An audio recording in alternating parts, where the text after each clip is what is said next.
Doctor बहू और सास।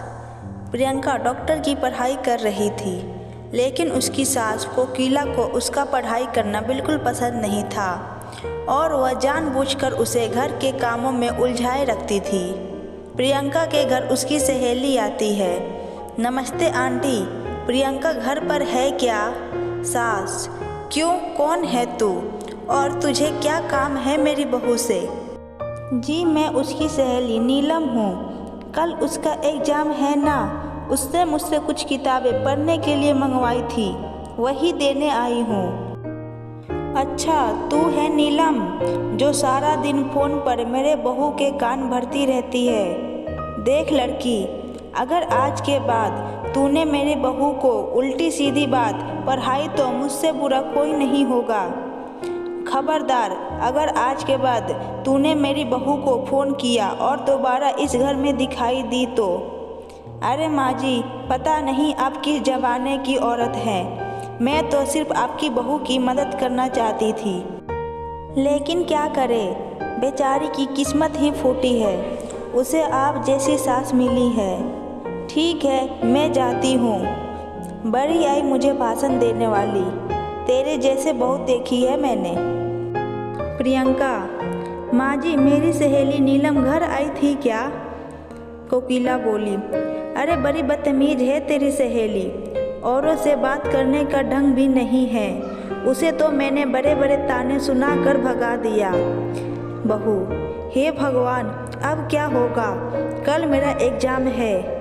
कोकिला: अरे तेरी यह बेकार की पढ़ाई में क्या रखा है, बड़ी आई डॉक्टर बनने, चुपचाप घर के कामों में ध्यान दे।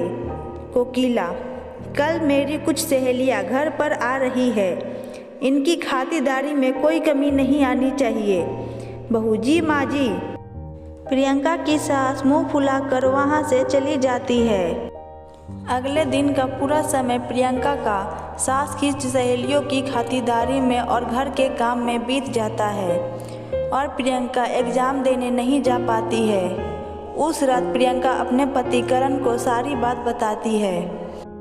अगले दिन का पूरा समय प्रियंका का सास की सहेलियों की खातिरदारी में और घर के कामों में बीत जाता है और प्रियंका एग्ज़ाम नहीं दे पाती है। कोकिला की सहेली भारती कुछ दिनों बाद बाहर से आवाज़ लगाती है: अरे कोकिला बहन, घर में प्रियंका है। कोकिला: क्या हुआ भारती, तू इस तरह क्यों लंगड़ा रही है? भारती: अरे क्या बताऊं कोकिला बहन, सीढ़ियाँ उतरते वक्त मेरा पैर फिसल गया और पैर में सूजन आ गई है, इसलिए तेरी बहू से दवा पानी करवाने आई हूँ। कोकिला: मेरी समझ में नहीं आता, लोग छोटी छोटी बातों को लेकर डॉक्टर के पास क्यों जाते हैं? अरे तेरा पैर मुड़ गया है ना, ला अभी तेरे पैर को मैं ठीक कर देती हूँ, दिखा तेरा पैर। कोकिला भारती का पैर पकड़कर जोर से खींची। भारती: मर गई रे, ऐसा बोलकर जोर से चीखती है। कोकिला: अरे क्या हुआ, आराम मिला? थोड़ी देर में ही वहाँ पेपर पस्ती लेने वाला, खाली बोतल लेने वाला चिल्लाता हुआ गुजर रहा था।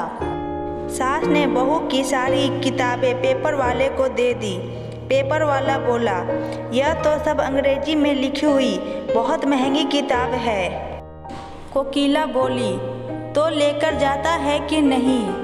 वैसे पेपर वाला सब किताबें लेकर चला जाता है। प्रियंका को जब इस बात का पता चला तो वह बहुत दुखी होती है और अपनी पढ़ाई पूरी करने के लिए लाइब्रेरी में पढ़ने के लिए जाने लगती है। कुछ दिनों बाद सास कहती है: अरे मर गई रे। सास को बहुत दर्द होता है और वह चीखने लगती है, उसको सहा नहीं जाता। बेटा क्या हुआ माँ, तुम्हारी तबीयत बिगड़ती जा रही है, वह बंगाली बाबा की दवाइयाँ नहीं लाई? कोकिला: अरे नाम मत ले उस ठगी का, वह खुद का उपचार नहीं कर सकता, मेरा क्या खाक करेगा? बेटा ठीक है ना, मैं प्रियंका को फ़ोन करके बुलाता हूँ। प्रियंका लाइब्रेरी में बैठे हुए पढ़ाई कर रही होती है, तभी उसके पति का फ़ोन आता है। प्रियंका: जी बोलिए जी, पति: माँ की तबीयत ठीक नहीं है, जल्दी घर आ जाओ। प्रियंका: जी मैं अभी आती हूँ, थोड़ी देर के बाद प्रियंका घर पहुंचती है और कहती है, क्या हुआ माँ जी? कोकिला, हाँ बहुत बड़ा बुखार है। प्रियंका, फिक्र ना करो माँ जी, आप मुझे एक बार चेकअप कर लेने दीजिए, सब ठीक हो जाएगा। कोकिला, अच्छा ठीक है बहू, जैसी तेरी मर्जी। प्रियंका कोकिला का चेकअप करती है। फिक्र ना करें माँ जी, आपकी बीमारी समय रहते पता चल गई है, ठीक हो जाएंगी। अगर थोड़े दिन गुजर जाते तो इन्फेक्शन ज़्यादा फैल जाता और लेने के देने पड़ जाते। प्रियंका अपनी सास को एक इंजेक्शन लगा देती है और कुछ दवाइयाँ खाने के लिए दे देती है। प्रियंका, अब आप एकदम ठीक हो जाएंगी। कुछ दिनों के बाद कोकिला पूरी तरह ठीक हो जाती है। अपनी बहू के साथ किए गए बुरे बर्ताव से कोकिला को बहुत पछतावा और शर्मिंदगी महसूस होती है। वह अपनी गलती का पश्चाताप करने के लिए बहू को उसकी किताबें लाकर देती है। कोकिला, मुझे माफ़ कर दे बहू, अगर तू सही वक्त पर मेरा इलाज नहीं करती तो पता नहीं क्या हो जाता। माँ जी, आप कैसी बातें कर रही हैं? मैंने जो किया वह तो बहू होने के नाते मेरा फ़र्ज़ था। आशा करती हूँ कि आपको मेरी कहानी पसंद आई होगी। वीडियो को लाइक करें और चैनल पर नए हैं तो चैनल को सब्सक्राइब करें और कमेंट में अपनी राय ज़रूर बताएं।